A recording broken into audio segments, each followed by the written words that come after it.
Okay, good morning everyone. Our today's topic is of voice. ये topic हमने last class में start किया था, तो I will give you a quick background of what we did in the last class. उसके बाद हम further move on करेंगे, ठीक है.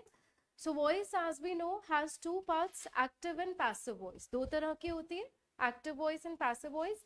एक्टिव वॉइस जो हम नॉर्मली यूज करते हैं, जिसमें हम शो करते हैं कि subject is acting upon the object, वो होती है हमारी एक्टिव वॉइस. जैसे हम बोले she is writing a letter, तो ये हमारी कौन सी वॉइस है? एक्टिव वॉइस है. उसमें हम शी जो सब्जेक्ट है उसको शो कर रहे हैं राइटिंग का एक्शन लेटर के ऊपर करते हुए, ठीक है. She is writing a letter is an active voice. But if we write a letter is being written by her, वो कौन सी हो जाएगी? हमारी पैसिव वॉइस. उसमें हम क्या शो करें? उसमें जो एक्टिव का ऑब्जेक्ट था उसको हमने पैसिव का सब्जेक्ट बना दिया, और जो एक्टिव का सब्जेक्ट था उसको हमने ऑब्जेक्ट बना दिया पैसिव में. अ लेटर बन गया subject, is being written by her. That means the object assumes the primary importance when it is changed into passive voice. तो ये छोटी सी इसकी इंट्रोडक्शन है. क्विकली हम रूल्स इसके डिस्कस कर लेते हैं, स्ट्रक्चर्स डिस्कस कर लेते हैं जो हमने लास्ट क्लास में डिस्कस किए थे. सबसे पहले हमारे पास आते इनडेफिनिट टेंसेस. इनडेफिनिट टेंसेस की अगर हम बात करें, ये वो टेंसेस होते हैं जो सिंपल वाली कैटेगरी में आते हैं. Simple present, simple past and simple future. As I told you in the last class as well कि हम हमेशा कौन सा form of the verb use करते हैं पैसिव वॉइस में? Third form of the verb. Helping verbs according to the tense हमारे change होते रहेंगे. अगर हम इनडेफिनिट टेंसेस की बात करें तो इसमें जो हम स्ट्रक्चर यूज करते हैं वो है be plus third form of the verb, ठीक है. हम पैसिव वॉइस में इनडेफिनिट टेंसेस में be plus third form of the verb use करते हैं. अगर हम सिंपल प्रेजेंट टेंस की बात करते हैं, वहां पे बीई का मतलब इज, एम या आर. सिंपल पास्ट में बीई का मतलब was या were plus third form of the verb. और सिंपल फ्यूचर में जो हम स्ट्रक्चर फॉलो करते हैं वो है will shall, उसके साथ बीई हम ऐड करेंगे. आपको मैंने पहले भी बताया था कि will shall के साथ डायरेक्टली आप third form of the verb नहीं यूज कर सकते हो, वो ग्रामेटिकली रॉन्ग होगा. ऐसा कोई स्ट्रक्चर एग्जिस्ट नहीं करता जहां will shall के साथ directly third form of the verb आए. या फर्स्ट फॉर्म आता है या थर्ड फॉर्म आता है. Second form of the verb will shall के साथ कभी भी नहीं आ सकता. थर्ड फॉर्म भी तभी आ सकता है अगर साथ में कोई हेल्पिंग वर्ब हो, ठीक है. बीई हो, हैव बीन हो, तभी आ सकता है. ये था हमारा इंडेफिनिट टेंसेस का स्ट्रक्चर जो हमने लास्ट क्लास में डिस्कस किया था. आपको बताया था अगर वॉइस आपने चेंज करनी है तो आपने सबसे पहले क्या करना है? सेंटेंस को स्प्लिट करना है सब्जेक्ट वर्ब ऑब्जेक्ट में. That makes things easier. जैसे हमारे पास सेंटेंस है he eats an apple every day. He eats an apple every day में हमारा सब्जेक्ट, अब हम इसको स्प्लिट करेंगे सब्जेक्ट वर्ब ऑब्जेक्ट में. सब्जेक्ट है the one who performs the action is the subject, ठीक है. वॉइस में जो एक्शन परफॉर्म कर रहा है वो सब्जेक्ट. नरेशन की अगर हम बात करेंगे रिपोर्टेड स्पीच की, उसमें सब्जेक्ट कौन होगा? जो स्पीकर होता है वो सब्जेक्ट होता है, जिससे बात की जाती है. लिसनर को हम ऑब्जेक्ट कहते हैं, ठीक है, उसमें स्पेसिफिकली. अदरवाइज नॉर्मल सिचुएशंस में जिस चीज के बारे में बात हो रही है, something that is of primary importance या person who performs the action is the subject. तो यहाँ पे ही हमारा सब्जेक्ट है, वर्ब है, एक्शन क्या हो रहा है यहाँ पे? ईट्स. Facebook live. ईट्स हमारा क्या है? वर्ब है. अब ईटिंग का एक्शन किस चीज के ऊपर हो रहा है? एप्पल के ऊपर. तो एन एप्पल क्या है हमारा? ऑब्जेक्ट. एवरी डे जो है हमारा एडवर्ब ऑफ टाइम है, ये हम इसको एज इट इज ही रखेंगे. Simple present. आपने टेंस भी आइडेंटिफाई करना है सब्जेक्ट वर्ब ऑब्जेक्ट में स्प्लिट करके. सेकेंड आपका स्टेप क्या होगा? टेंस आइडेंटिफाई करना कि टेंस कौन सा है. अब यहाँ पे ये कौन सा टेंस है? Simple present. तभी आपको बार बार कहा जाता है टेंसेस के अपने स्ट्रक्चर्स हमेशा बाय हार्ट लर्न करो, सो दैट आपको ऐसे टॉपिक्स में, कंडीशनल सेंटेंसेस में, क्वेश्चन टैग्स में, वॉइस में, नरेशन में मुश्किल ना आए टेंस आइडेंटिफाई करने में. So here we have simple present tense और एन एप्पल आगे आ जाएगा अब, क्योंकि एन एप्पल बन जाएगा subject. An apple is eaten by him. हमने क्या लिखा था, ईट्स किस में चेंज होगा, is am are third form. अब क्योंकि एन एप्पल सिंगुलर है तो हम क्या यूज करेंगे, इज और ईट का थर्ड फॉर्म क्या होता है, ईटन. Eat, ate, eaten. तो eaten by him every day. Similarly हम सिंपल पास्ट और सिंपल फ्यूचर में भी वॉइस चेंज करते हैं. फिलहाल इतना पार्ट सभी को क्लियर है कि इनडेफिनिट टेंसेस में हमने be plus third form of the verb का स्ट्रक्चर फॉलो करना है in passive voice. Be plus third form means be simple present में मतलब is am are, simple past में वॉज वर, और सिंपल फ्यूचर में विल शैल के साथ बीई लगाएंगे. इतना क्लियर है सभी को. याद करने के लिए बहुत इजी टेक्निक है कि आप ये चीज याद रख लो, इनडेफिनिट टेंसेस में be plus third form of the verb और कंटिन्यूअस टेंसेस में being plus third form of the verb और परफेक्ट टेंसेस में been plus third form of the verb. फिलहाल इतना पार्ट देख लो. किसी को कोई डाउट है, यू कैन आस्क. ये हमारा लास्ट क्लास वाला पार्ट है जो हम डिस्कस कर रहे हैं. इसके बाद हमने प्रेजेंट कंटिन्यूअस टेंस पे आई थिंक किया था. We'll discuss that also.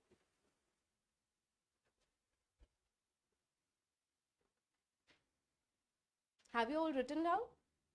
Are you still writing? Okay. So next we have continuous tenses. If we talk about continuous tenses, इसमें हम स्ट्रक्चर क्या फॉलो करते हैं, being plus third form of the verb. Perfect tenses में being, continuous में being.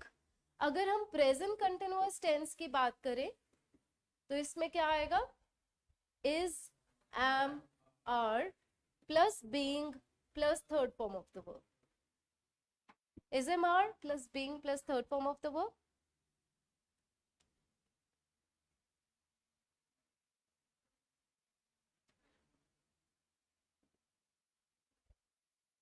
Suppose we have this sentence, the boy is reading a book.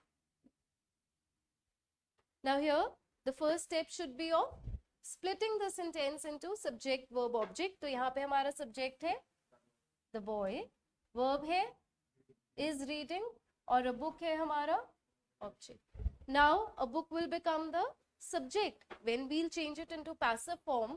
तो a book बन जाएगा हमारा subject. a book के साथ क्या आएगा is एम में से, is, साथ में being. रीड का थर्ड फॉर्म क्या होगा, रीडिंग को हमने कैसे चेंज किया, बीइंग प्लस थर्ड फॉर्म, मतलब आईएनजी हट जाएगा, उसकी जगह हमने बीइंग लगा दिया. और रीड का third form red. A book is being red by the boy.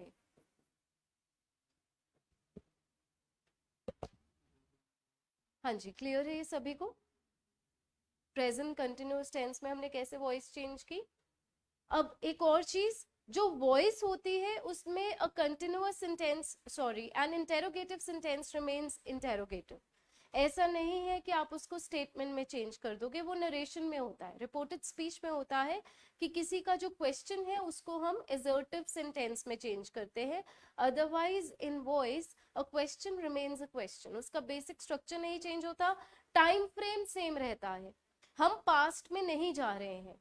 Reported speech में होता है कि जो किसी ने कहा हम उसको पास्ट में चेंज करते हैं. ठीक है, अगर हम बात करें सिंपल प्रेजेंट की तो सिंपल पास्ट में चेंज होता है, present continuous, past continuous. But इसमें अगर आप देखो जो टेंस है उसी टेंस में हम चल रहे हैं, उसी टाइम फ्रेम में चल रहे हैं, हम उसको पास्ट में नहीं चेंज करें. So the basic difference between narration, वैसे तो बहुत ज्यादा डिफरेंस है बट कई बार स्टूडेंट्स कंफ्यूज हो जाते हैं इस चीज को लेके कि इसको भी पास्ट में चेंज करना है, इसको नहीं करना, इसका वही टाइम फ्रेम रहता है और जो सेंटेंस का स्ट्रक्चर है वही रहेगा. If it is an assertive, an affirmative sentence और एन असर्टिव सेंटेंस वही रहेगा. इंटेरोगेटिव है तो इंटेरोगेटिव ही रहेगा, उसको आप स्टेटमेंट में नहीं चेंज करोगे. क्लियर? ओके तो इतना पार्ट जो हमने लास्ट क्लास तक किया था सभी को क्लियर है? Shall we move on further? अब इसमें एक इंटेरोगेटिव सेंटेंस भी देख लो. For example we have are the students making a noise?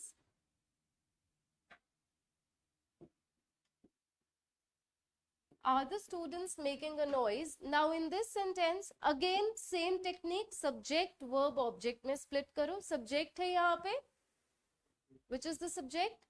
The students. The students यहाँ पे subject है.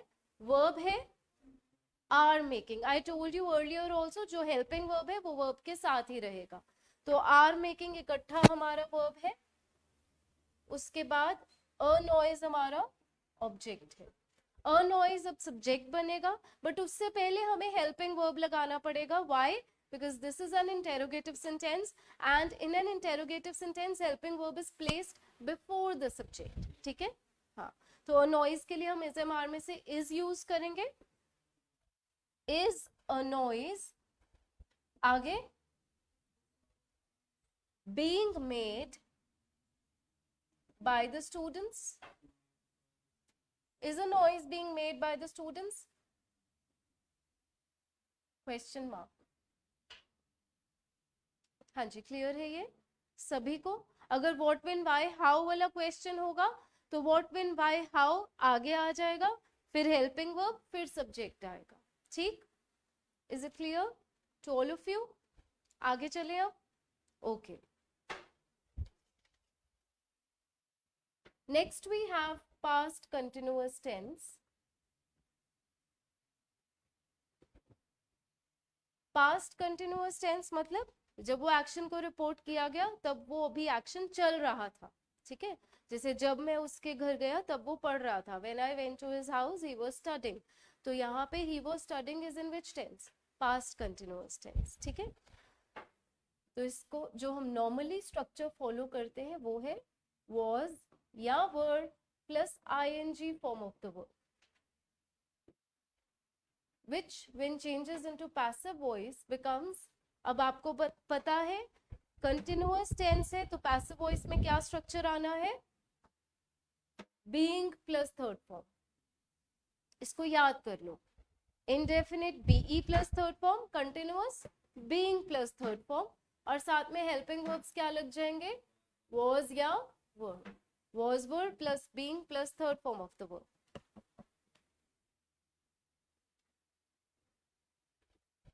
Clear है इतना? Okay. Write down some examples.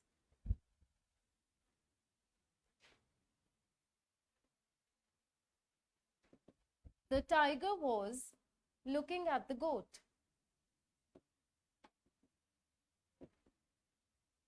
The tiger was looking at the goat. Now here our subject is the tiger.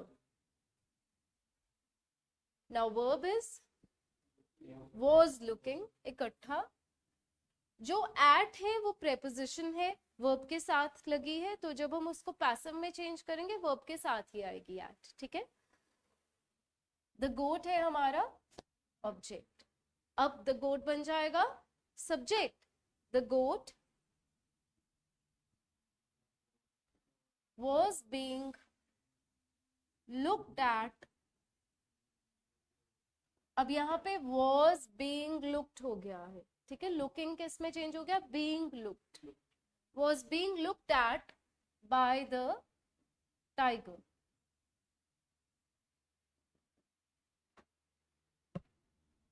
Is it clear? Simple था ये. अगर आप sentence को स्प्लिट कर लेते हो, टेंस आइडेंटिफाई कर लेते हो तो बहुत इजी हो जाता है चेंज करना. ठीक है? Write down the next sentence. You were reading books. You were reading books.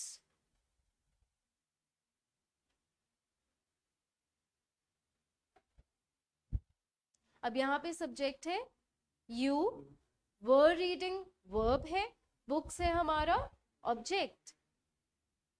अब books बनेगा subject. Books were being read by you. Books were being read by you.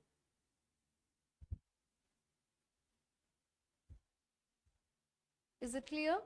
Okay, next sentence.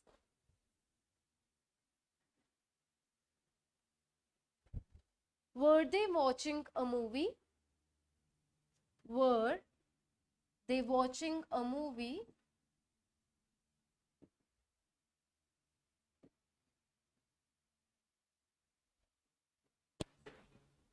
Subject है यहाँ पे, दे, were watching verb है, a movie object है. अब a movie subject बन जाएगा, but since it is N interrogative sentence हमें पहले क्या लगाना पड़ेगा, हेल्पिंग वर्ब. और अ मूवी से पहले हेल्पिंग वर्ब कौन सा लगेगा, वॉज. वॉज अ मूवी, आगे बीइंग वॉच्ड बाय देम.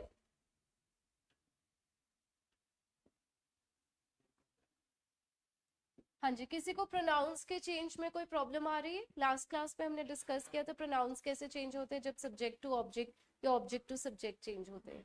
ये क्लियर है सभी को? आई किस में चेंज होता है अगर वो सब्जेक्ट टू ऑब्जेक्ट चेंज होता है? मी में. वी अस में.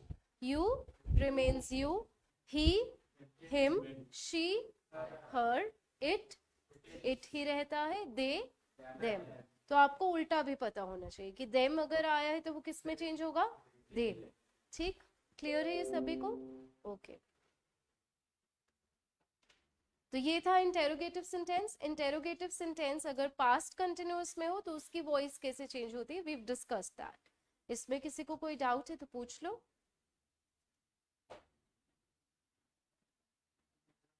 हाँ जी. ओके, नेक्स्ट लिखो. Next sentence. Was he following her? Was he following her? Question mark.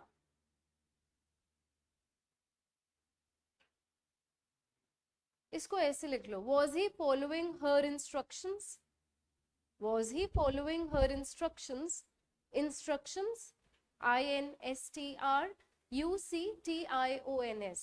Question mark. Subject है यहाँ पे ही, वर्ब was following और ऑब्जेक्ट है her instructions. her instructions. जो पोजेसिव एडजेक्टिव her है वो ऑब्जेक्ट का ही पार्ट है. ठीक है, इंस्ट्रक्शंस के साथ ही her लिखेंगे. तो यहाँ पे कैसे चेंज करेंगे? अब इंस्ट्रक्शंस क्या है, सिंगुलर है कि प्लूरल है? इंस्ट्रक्शंस एस के साथ है, प्लूरल है, तो इसके साथ फिर हम वर्ड यूज करेंगे कि वर्ड. वर्ड. तो हम स्टार्ट वर्ड से करेंगे. Were her instructions being followed by him. Were her instructions being followed by him. इसमें किसी को कोई डाउट इस सेंटेंस में? नहीं, यहाँ पे जो हर इंस्ट्रक्शंस है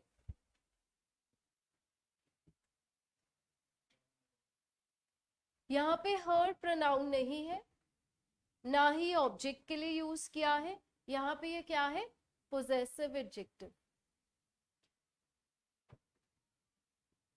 शी इंस्ट्रक्शंस नहीं ना हम बोल सकते. हर इंस्ट्रक्शंस मतलब उसकी इंस्ट्रक्शंस. पोजेसिव एडजेक्टिव है, बता रहा है किसकी इंस्ट्रक्शंस, उसकी, हर की. तो her will remain her only. इसको आप शी में नहीं चेंज कर सकते हो. ठीक है, अगर होता was he following her, खाली इतना, उसके बाद कोई नाउन नहीं होता तो आप उसको she में चेंज करते. was she being followed by him? is it clear? got the difference? जहां पे हम बोल रहे हैं was he following her, यहाँ पे he subject, was following verb, her object है. वहां पे her इंस्ट्रक्शंस ऑब्जेक्ट था, तो वहां पे हमने इंस्ट्रक्शंस नाउन को मेन ऑब्जेक्ट लेना है, हर उसका पोजेशन बता रहा है. यहाँ पे और कुछ है ही नहीं नाउन आगे, तो ये शी में चेंज होगा. पर उससे पहले was she being followed by him. यहाँ पे वर इसीलिए नहीं, क्योंकि शी सिंगुलर है. वहां पे वर इसीलिए था क्योंकि instructions plural. Got the difference?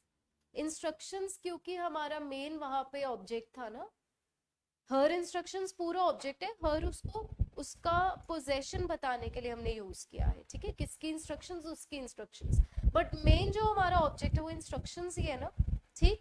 तो इंस्ट्रक्शंस के हिसाब से हमने वर्ड यूज किया वहां पे, यहाँ पे क्योंकि शी आ गया तो उसके हिसाब से हमने वर्ड्स यूज किया। क्लियर है ये सभी को, टू ऑल ऑफ यू? तो यहाँ पे ही जो है हमारा हिम में change. Any doubt in this particular sentence, her instructions वाला, तो आप पूछ सकते हो दोबारा। Clear to all of you? Okay, right down some more sentences.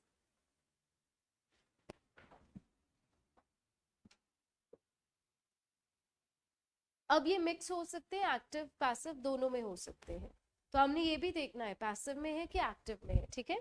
The cattle were being grazed by him. The cattle were being grazed by him.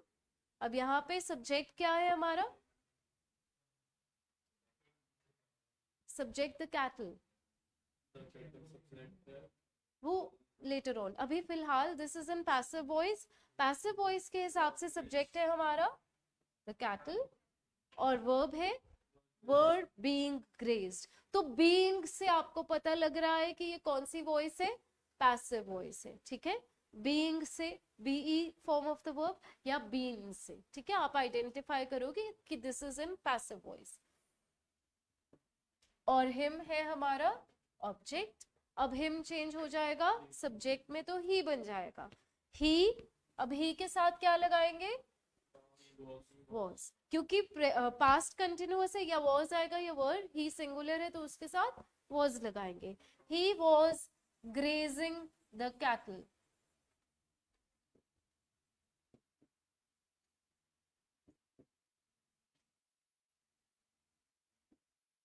और him बन गया हमारा subject.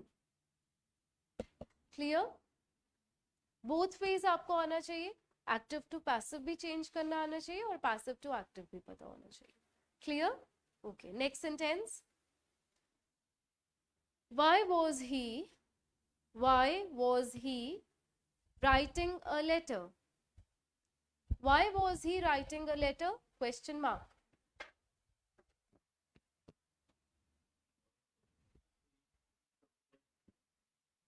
Yes.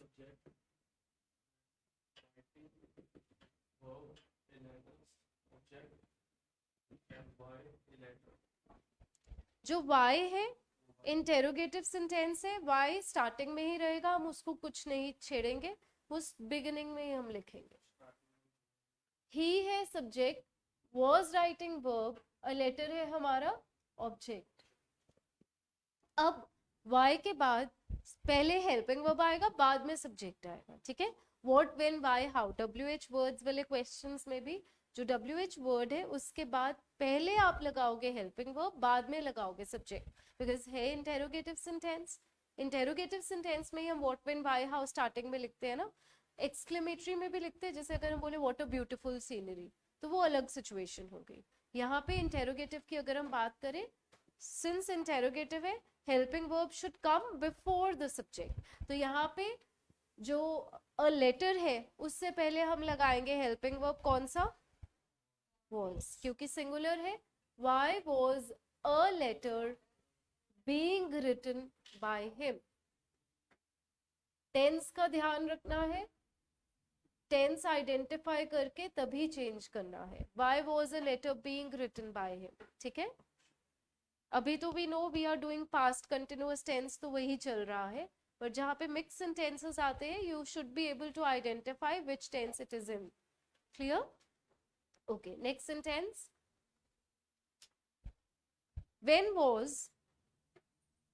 when was the prime minister when was the prime minister addressing the nation?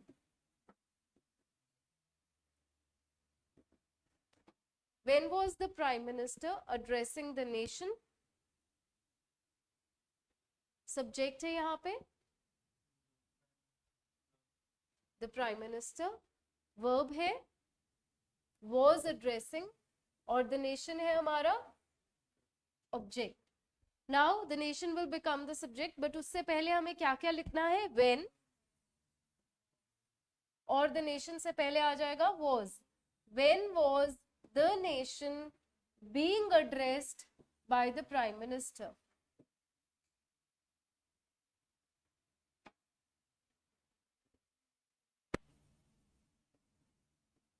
Question mark. When was the nation being addressed by the prime minister? This is clear. See, अगर आप rules के हिसाब से चलते हो तो बहुत simple लगता है. अगर आप पूरे सेंटेंस को एज अ होल कंसिडर करते हो without splitting it into parts and without identifying the tense first, तो मुश्किल हो जाता है वॉइस चेंज करना. ठीक है, so you should always go step by step. पहला step splitting the sentence, dividing it into subject verb object, फिर आइडेंटिफाइंग द टेंस, और उसके बाद फिर आप चेंजेस कर सकते हो. ठीक, next sentence. by whom were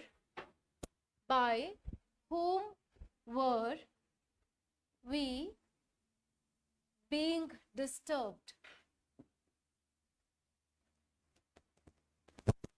By whom were we being disturbed? Now here in the last class and in the topic of pronouns as well, हमने डिस्कस किया था कि who किसके लिए यूज करते हैं? सब्जेक्ट के लिए. और whom यूज करते हैं? ऑब्जेक्ट के लिए. हमने ये लास्ट क्लास में भी डिस्कस किया था. Do you remember this? Okay. who हमेशा सब्जेक्ट के लिए आता है और whom हमेशा ऑब्जेक्ट के लिए आता है. तो जहां पे हम लिख रहे हैं by whom were we being disturbed, जब हम लिख रहे हैं whom, तो मतलब ये यहाँ पे क्या है? ऑब्जेक्ट. और by भी लगा है. ठीक है, तो by हम हमेशा ऑब्जेक्ट से पहले ही लगाते हैं ना. ठीक, we हो गया यहाँ पे यानी सब्जेक्ट. were being disturbed पूरा हमारा क्या हुआ फिर? verb. क्लियर? जो हमने अभी स्प्लिट किया है सेंटेंस को, वो क्लियर है सभी को?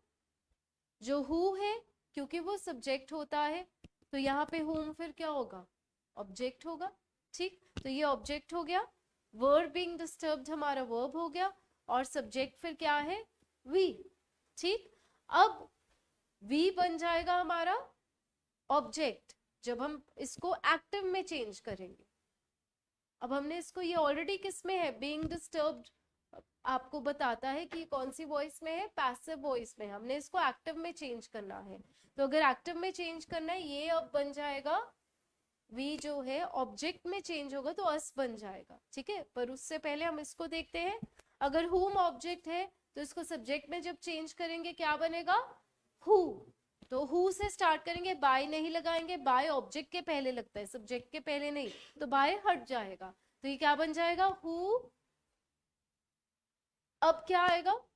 वर बीइंग डिस्टर्ब्ड है, तो मतलब एक्टिव में क्या था? वॉज या वर डिस्टर्बिंग. तो हु के साथ क्या लगेगा? Was. Who was disturbing us? Question mark. Simple. Who was disturbing us? तो अगर आप ऐसे सेंटेंस को देखो बिना स्प्लिट किए, बिना आइडेंटिफाई किए, मुश्किल हो सकता है, कंफ्यूजिंग हो सकता है. अगर आपने उसको स्टेप बाय स्टेप किया तो वो इजीली आपसे अटेम्प्ट हो जाएगा. क्लियर है ये सभी को? ये पर्टिकुलर सेंटेंस क्लियर है? Anybody still having any doubts? You can ask. हाँ जी, clear to everyone at the back also? Okay, next sentence लिखो. Why was she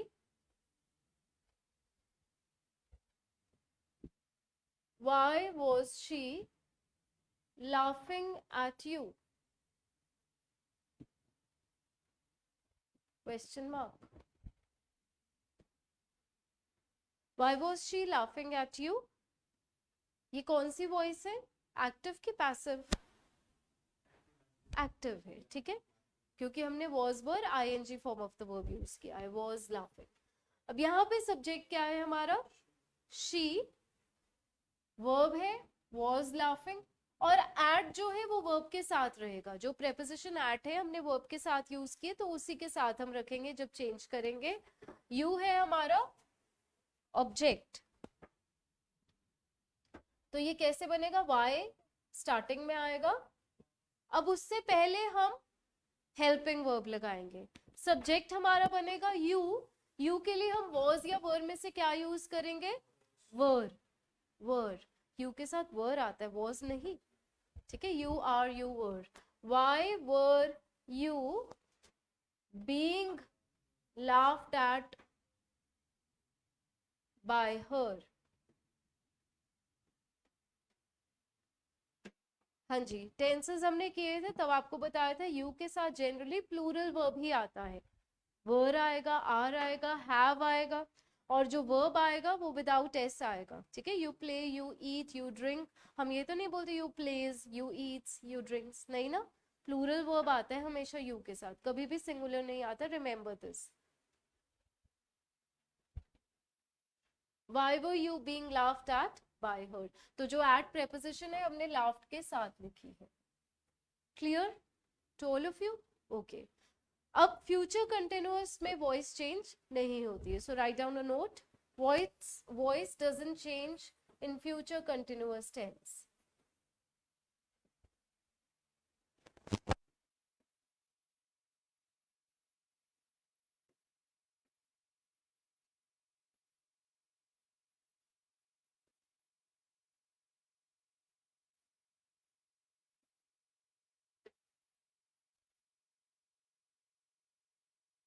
क्योंकि ऑलरेडी हम उसमें कैसे लिखते हैं, फ्यूचर कंटिन्यूअस में हमारा सेंटेंस कैसे होता है?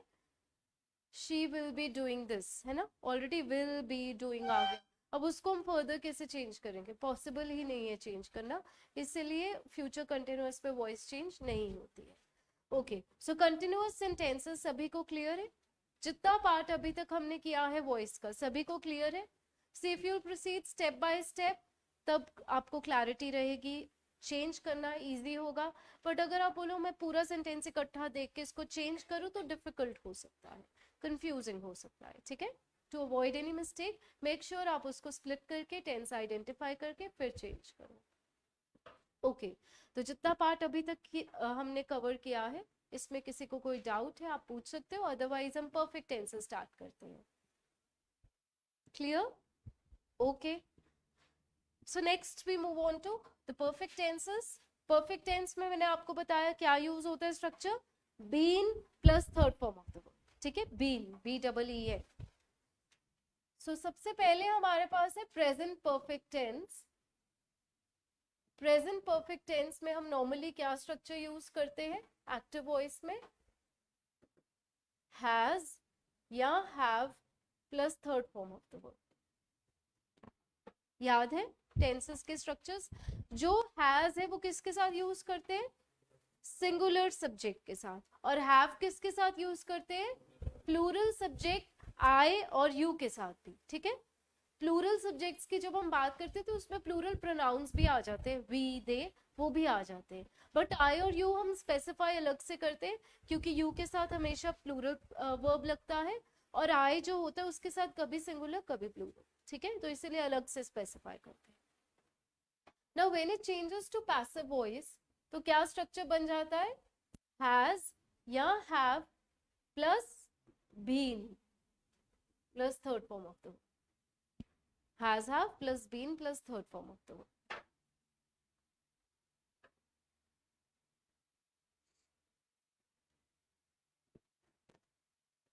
For example, we have this sentence, we have won the match.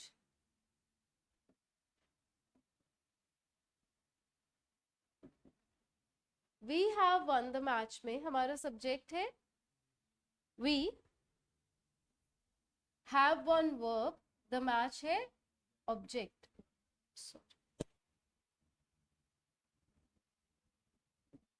The match अब बनेगा सब्जेक्ट. द मैच के साथ अब क्या आएगा? हैज की हैव? हैज, क्योंकि सिंगुलर है मैच इसलिए हैज लगाएंगे. The match has been won by us.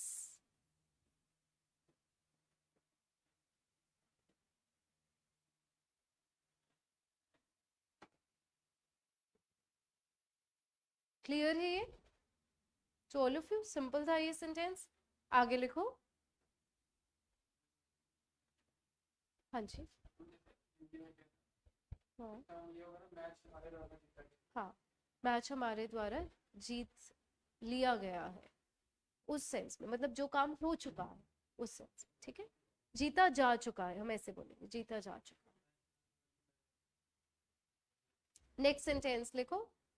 I have drawn this picture. Yes, please. I have drawn this picture. The next sentence. I have drawn, D-R-A-W-N, this picture. Subject है यहाँ पे. I have drawn, verb. This picture, object. अब this picture बन जाएगा subject. This picture, उसके साथ फिर has या have में से क्या लगाएंगे? Has. क्योंकि this picture singular है. ठीक. This picture has been drawn by me. This picture has been drawn by me. Clear? Okay. Next sentence.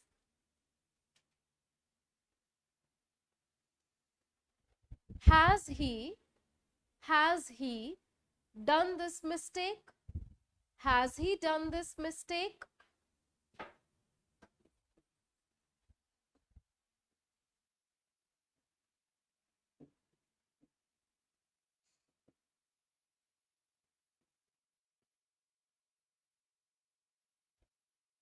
Now here subject is he, done verb है, this mistake object है, has done sorry verb है. ठीक. अब this mistake बनेगा subject, but उससे पहले हमें क्या लगाना पड़ेगा? helping verb, जो कि यहाँ पे कौन सा आएगा? has. singular है ना this mistake. Has this mistake been done by him?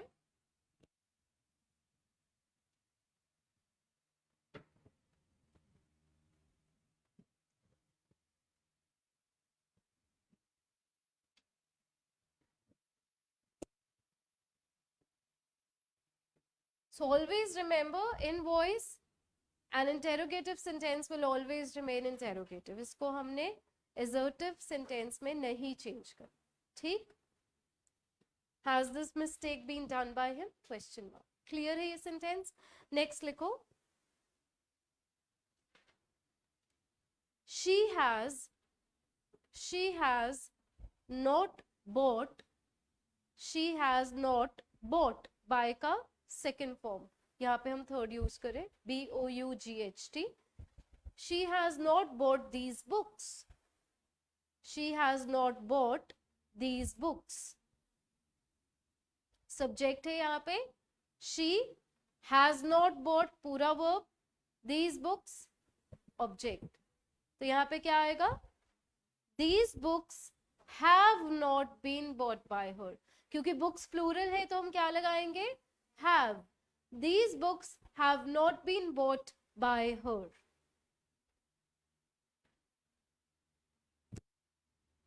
Full stop. Clear?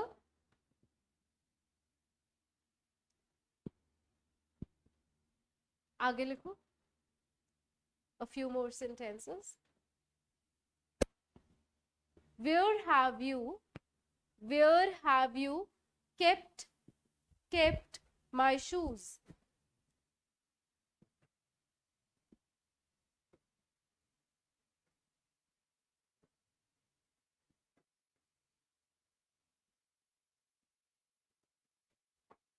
Subject है यहाँ पे you, verb है have kept, my shoes है object. My shoes अब बन जाएगा subject. Where have my shoes been kept by you?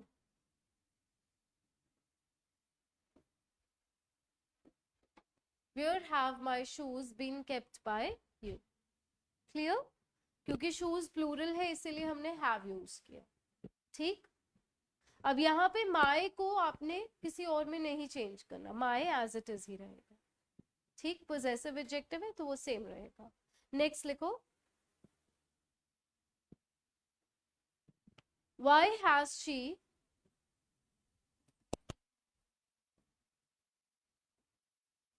been beaten up by you? Why has she been beaten up by you? Now this is in which voice, active or passive? Passive, क्योंकि been beaten, ठीक है, been आ गया, which means ये कौन सी voice में है, passive में, आपने active में change करना है. इसमें subject है she, been beaten up, पूरा ये हमारा verb हो जाएगा. जो up preposition है वो beaten के साथ रहेगी, ठीक है, verb का ही part रहेगी, और you है हमारा यहाँ पे object. तो अब हम कैसे लिखेंगे? why, वो तो स्टार्टिंग में आ जाएगा. यू बनेगा हमारा सब्जेक्ट. अगर यू सब्जेक्ट बनेगा तो हेल्पिंग वर्ब कौन सा यूज करेंगे? कौन सा? हैव. हैव, हैज नहीं, क्योंकि यू के साथ मैंने आपको बोला प्लूरल वर्ब आना है, ठीक है. वाई, फिर अब पहले क्या लिखेंगे? हैव, फिर यू बीटन हर अप. पहले हम लिखेंगे ऑब्जेक्ट, बाद में अप प्रीपोजिशन लगाएंगे. Why have you beaten her up? Is it clear? Why have you beaten her up?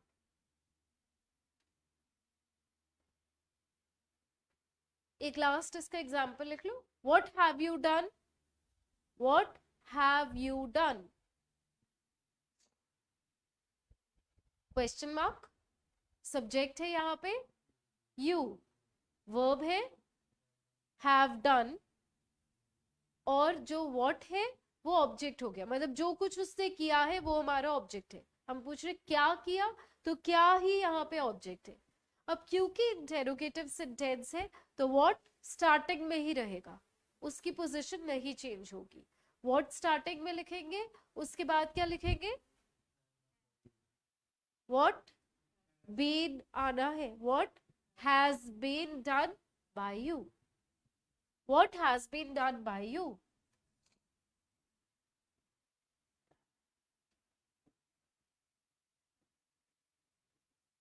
Question mark. What has been done by you? Clear to all of you? Okay. ये था present perfect tense. इसमें किसी को कोई doubt है तो पूछ सकते हो. Okay, next we move on to past perfect tense.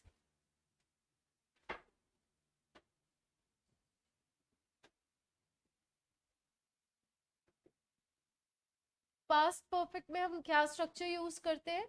Normally जो हम यूज करते हैं, which structure do we use? Past perfect में had plus third form of the verb. So make sure you remember your structures, the structures of tenses. Passive voice में अब आपको पता है क्या आना है? been plus third form. और क्योंकि past perfect है तो had been third form हो जाएगा. इसमें singular plural subject का कोई चक्कर नहीं है. चाहे singular हो चाहे plural हो, we have only one option which is had.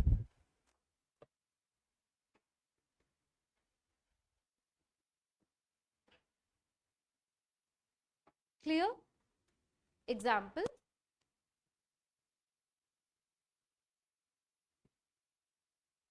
I had never seen a zoo before.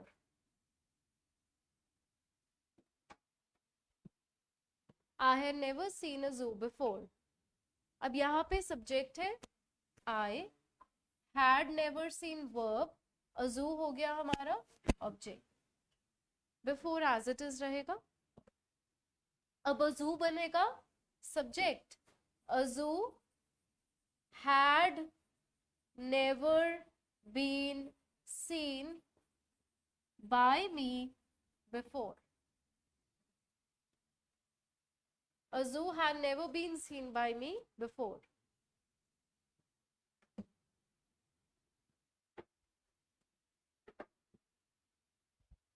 Is it clear? Okay. Next sentence लिखो.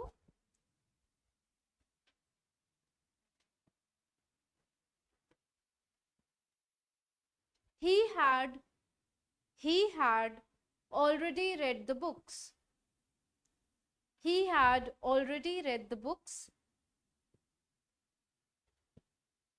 Subject he, had already read, ये आ जाएगा verb. The books है हमारा object. The books had already been read by him. The books had already been read by him.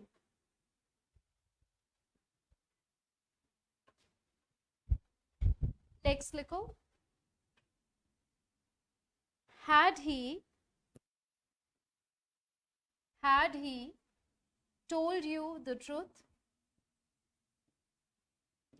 Had he told you the truth? Question mark. Subject है यहाँ पे he, had told verb है, you object है, the truth भी object है. Double object वाला sentence भी आ सकता है. इसमें दो ऑब्जेक्ट्स है, you और the truth. ठीक है. अब हम अगर you को सब्जेक्ट बनाते हैं, had you been told the truth by him?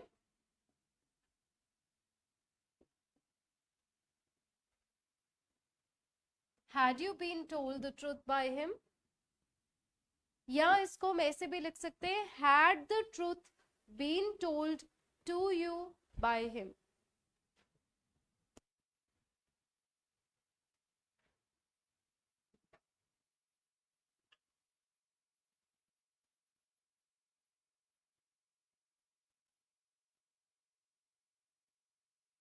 अगर हम द ट्रुथ को सब्जेक्ट बनाते हैं तो ऐसे लिखेंगे, had the truth been told to you by him? Question mark. Clear है ये?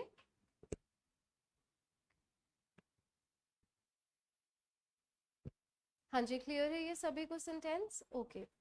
नेक्स्ट लिखो, next sentence.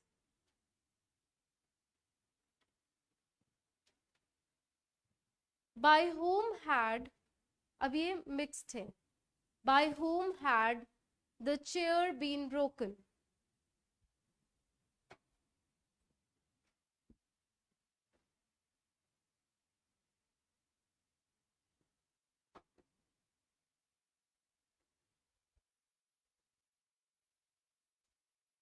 See, as I told you earlier also, जो वॉइस का टॉपिक है चेंज के फॉर्म में भी आ सकता है और एरर्स के फॉर्म में तो इसके सेंटेंसेस आएंगे ही. तो आप एरर्स तब तक नहीं फाइंड कर सकते जब तक आपको करेक्ट स्ट्रक्चर ही नहीं पता. ठीक है. So it may look like कि आप स्कूल लेवल का कर रहे हो, बट क्योंकि हमारा बेसिक पार्ट जो है वो स्कूल में ही सिखाया जाता है ना, स्कूल लेवल पे आपको ये स्ट्रक्चर्स बताए जाते हैं टेंसेस के, वॉइस के. And it has been quite a lot of time जब से आप स्कूल पास आउट कर चुके हो, तो आपको ये स्ट्रक्चर्स मुझे नहीं लगता याद भी होंगे. तो अगर याद है वेल एंड गुड, अगर नहीं याद this is a quick revision for you. And more over अगर आपको करेक्ट पता होंगे स्ट्रक्चर्स, तभी आप उनको इनकरेक्ट को स्पॉट करके उनको करेक्ट कर पाओगे, रेक्टिफाई कर पाओगे. हाँ जी.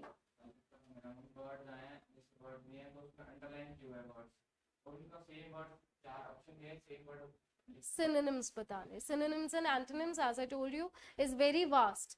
जो vocabulary वाला आपका portion होता है बहुत vast होता है. that is why I keep telling you to keep on reading the newspaper. जब आप न्यूज़पेपर पढ़ोगे तो आपको न्यू वर्ड्स पता लगते हैं, न्यू सेंटेंस स्ट्रक्चर्स पता लगते हैं. ठीक है. आपको पता है इस वे में भी सेंटेंस लिखा जा सकता है, तो आपको करेक्शन करना बहुत इजी हो जाता है. ठीक है. Reading is the first step towards any language.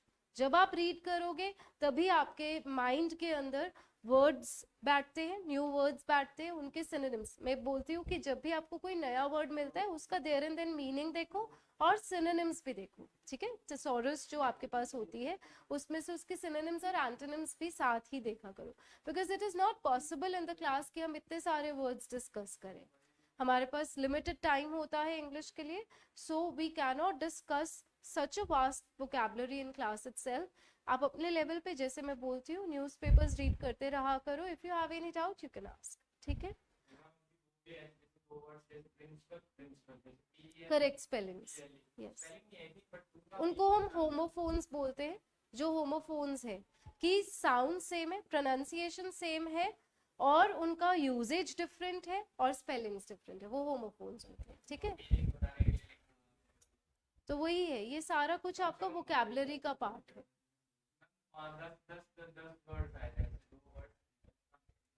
Because अगर हम इंग्लिश की बात करें, कोई भी लैंग्वेज की बात करें, this is all a basic part of your language, कि आपको स्पेलिंग्स, उसकी यूजेज, सिनोनिम्स, एंटोनिम्स, होमोफोन्स, ये सारा कुछ वोकैबुलरी का ही पार्ट बन जाता है। ठीक है, so make sure you keep yourself updated with all the new words whenever you read the newspaper. ठीक है, try to read more of it. हाँ, अब इसमें yes, whom क्या है, whom ऑब्जेक्ट है कि सब्जेक्ट है? Yes, please come back to the class. हाँ, यहाँ पे whom क्या है, ऑब्जेक्ट, क्योंकि आपको बताया था whom ऑब्जेक्ट के लिए यूज करते हैं। अब यहाँ पे बाय ऑब्जेक्ट के साथ ही यूज किया है। जब हम whom को किस में चेंज करेंगे, अब सब्जेक्ट में, तो क्या बन जाएगा, who। had broken जो है वो क्या है हमारा, had been broken verb, the chair है ऑब्जेक्ट। तो हम कैसे लिखेंगे, who had broken the chair। Sorry, यहाँ पे पहले वाले में चेयर सब्जेक्ट है, क्योंकि ऑलरेडी पैसिव में who had broken the chair question mark. अब यहाँ पे ये सब्जेक्ट है और यहाँ पे ये ऑब्जेक्ट है। Clear?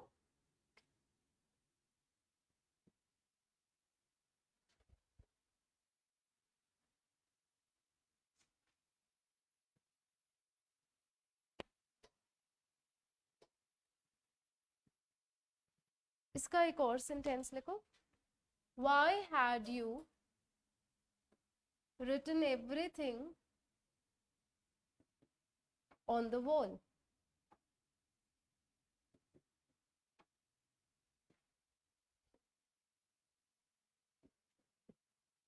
why had you written everything on the wall।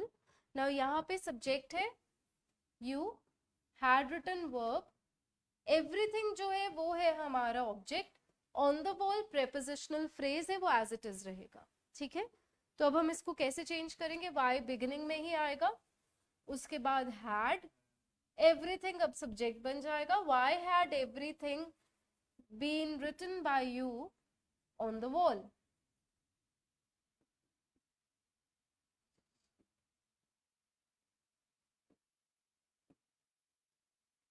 why had everything been written by you on the wall, question mark।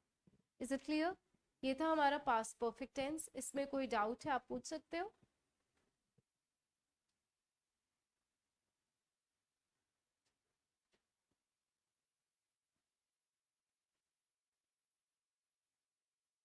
हाँ जी, आगे कंटिन्यू करें, time. so next we move on to future perfect tense।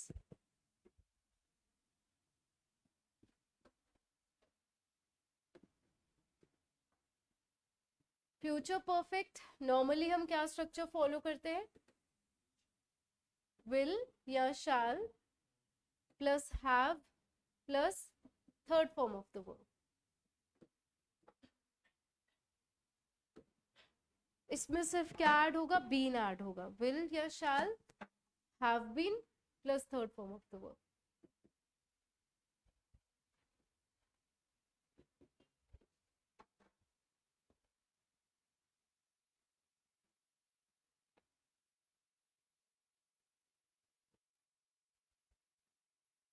तो वैसे तो ये पूरे sentences होते हैं, जैसे कि he will have written the letter by the time you go there.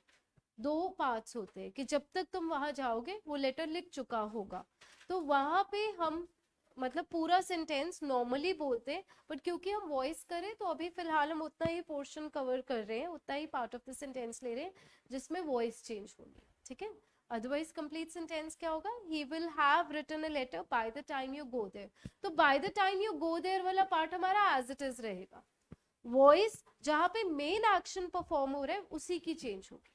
ठीक है, फर्स्ट सेंटेंस लिखो, she will have she will have already posted the letter.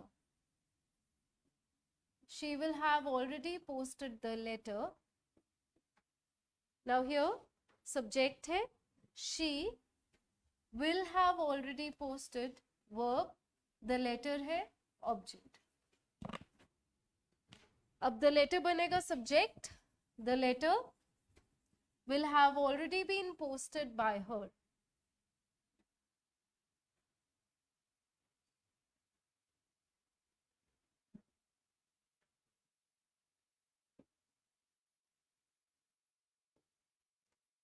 The letter बन गया हमारा subject, will have already been posted verb और her बन गया object.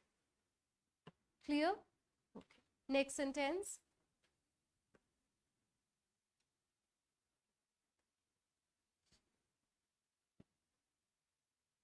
He will not have killed the snake. He will not have killed the snake before you go there.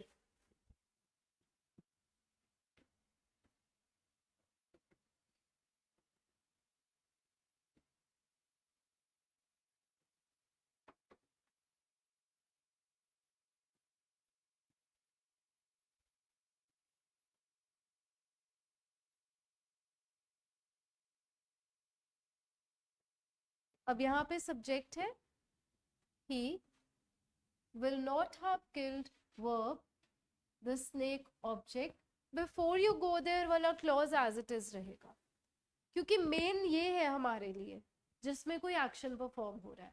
Before you go there में सिर्फ going का action है तो वो matter नहीं करता है यहाँ पे. ये मेन पार्ट है हमारा, he will not have killed the snake. तो यहाँ पे ही वॉइस चेंज होगी. हम लिखेंगे the snake will not have been killed by him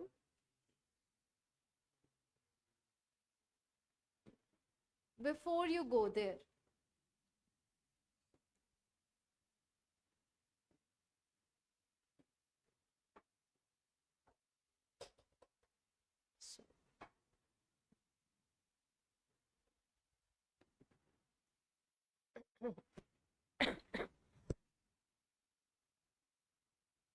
next लिखो, we shall have visited many places. We shall have visited many places by the next month.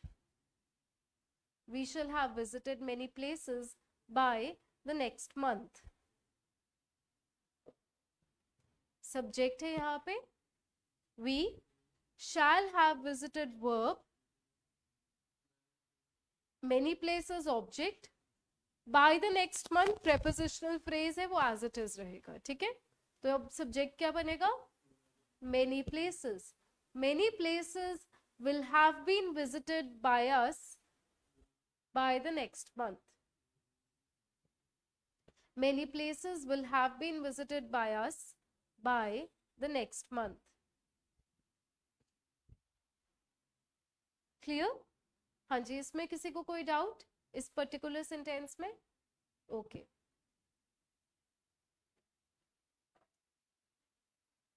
So with this हमारे tenses के सारे structures complete हो जाते हैं जो हमारे main tenses हैं, इंडेफिनिट, कंटिन्यूअस और परफेक्ट. इनकी जो वॉइस के स्ट्रक्चर्स हमने थे डिस्कस कर लिए हैं. नेक्स्ट हमारे पास वो आएंगे जैसे इंपेरेटिव सेंटेंसेस होते हैं. इंपेरेटिव सेंटेंसेस यानी जिनमें रिक्वेस्ट, ऑर्डर या एडवाइस होती है, उनमें वॉइस कैसे चेंज होती है. कुछ ऐसे सेंटेंसेस जहाँ पे बाय प्रेपोजिशन नहीं आती, कोई और प्रेपोजिशन आती है. जैसे अगर हम बोले आई नो हिम की जब हम वॉइस चेंज करते हैं, आई सब्जेक्ट है, नो वर्ब है और हिम ऑब्जेक्ट है. कौन सा टेंस है, simple present. I know him, तो ये कैसे चेंज होगा, he is known to me, by me नहीं. नोन वर्ब के साथ टू लगता है, बाय नहीं, इसलिए यहाँ पे बाय प्रेपोजिशन नहीं आई. तो नेक्स्ट क्लास में हम ये डिस्कस करेंगे जो सेंटेंसेस जहाँ पे बाय नहीं आता, कोई और प्रेपोजिशन आती है, इंपेरेटिव सेंटेंसेस.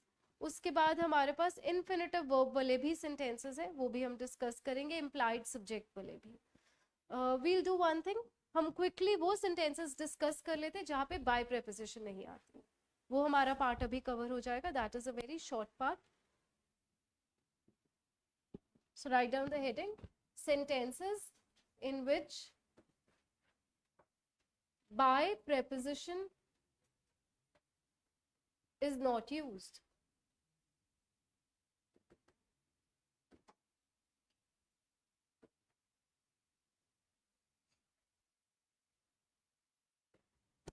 तो ये पैसिव वॉइस में बाय नहीं यूज होता. ठीक है, कौन से सेंटेंसेस जो पैसिव वॉइस में उनमें बाय प्रेपोजिशन नहीं यूज होते.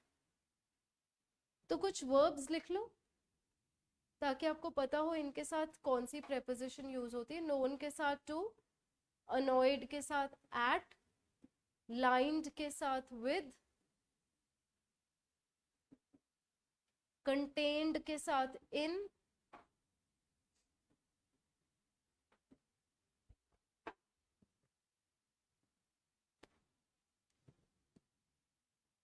प्लीज्ड और डिसप्लीज्ड अगर किसी के कंडक्ट या बिहेवियर के साथ तो एट लगता है.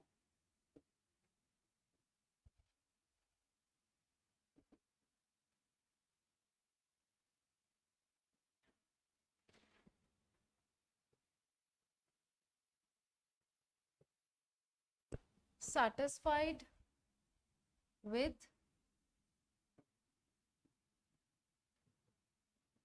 प्लीज या डिसप्लीज्ड अगर किसी पर्सन के साथ है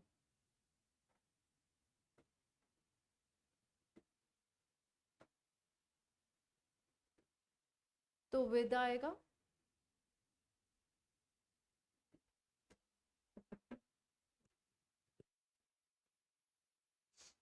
सरप्राइज्ड, शॉक्ड या अलार्म्ड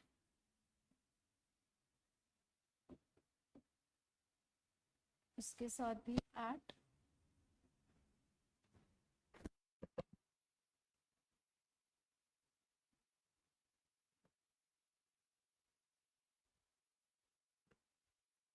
ठीक. Now write down some sentences, some examples. First यही, I know him, I know him. Subject verb object में स्प्लिट करो, आइडेंटिफाई द टेंस, बाकी चेंजेस सेम रहेंगे. आई नो हिम में सब्जेक्ट है आई, नो है वर्ब और हिम है ऑब्जेक्ट. अब हिम ऑब्जेक्ट से जब सब्जेक्ट बनेगा बन जाएगा he is known to me, he is known to me. Next, the news alarmed us. The news alarmed us.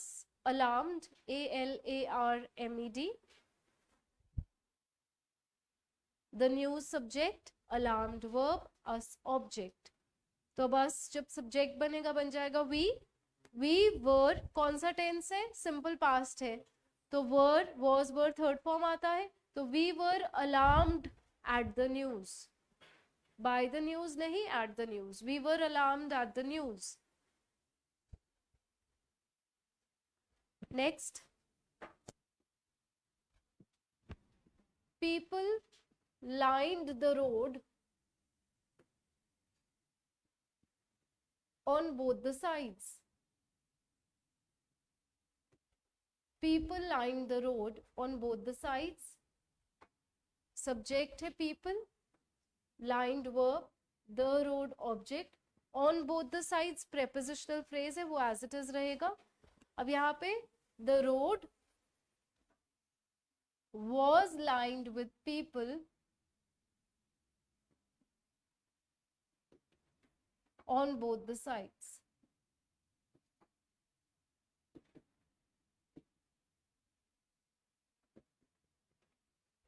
Next sentence.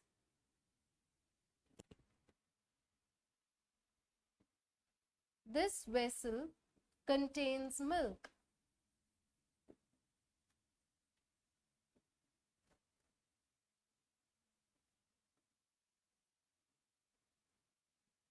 तो ये बन जाएगा milk is contained in this vessel.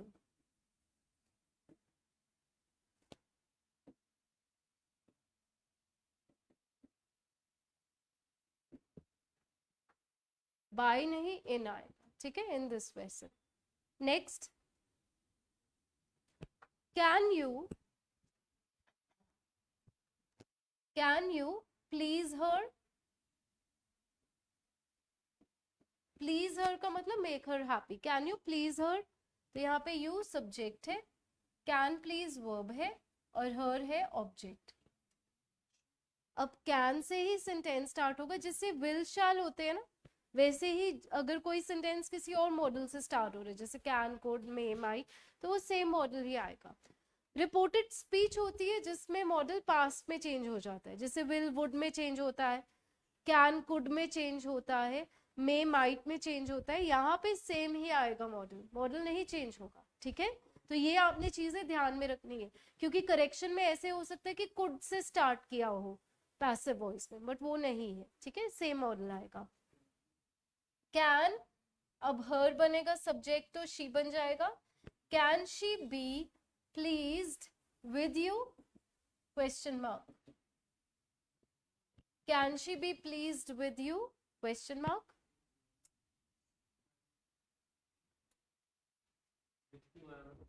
Because हम जब वॉइस चेंज करते पैसिव में agent के पहले बाय लगाते थे, तो यहाँ बाय नहीं आना, क्योंकि प्लीज्ड वर्ब है, उसके साथ विद आ सकता है और कोई प्रेपोजिशन नहीं आ सकती, बाय नहीं आ सकता, ठीक है.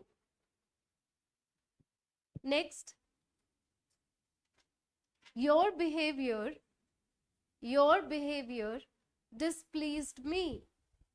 Your behavior displeased me. Displeased, displeased.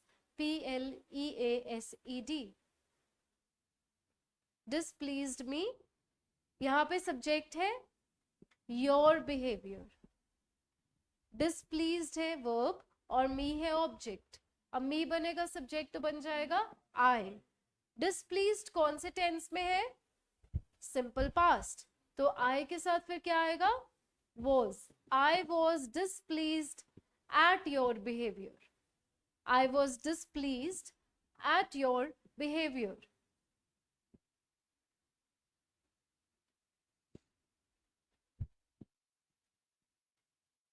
So this was our last sentence for today. I hope जो हमने जितना पार्ट कवर किया है आज वो सभी को क्लियर है.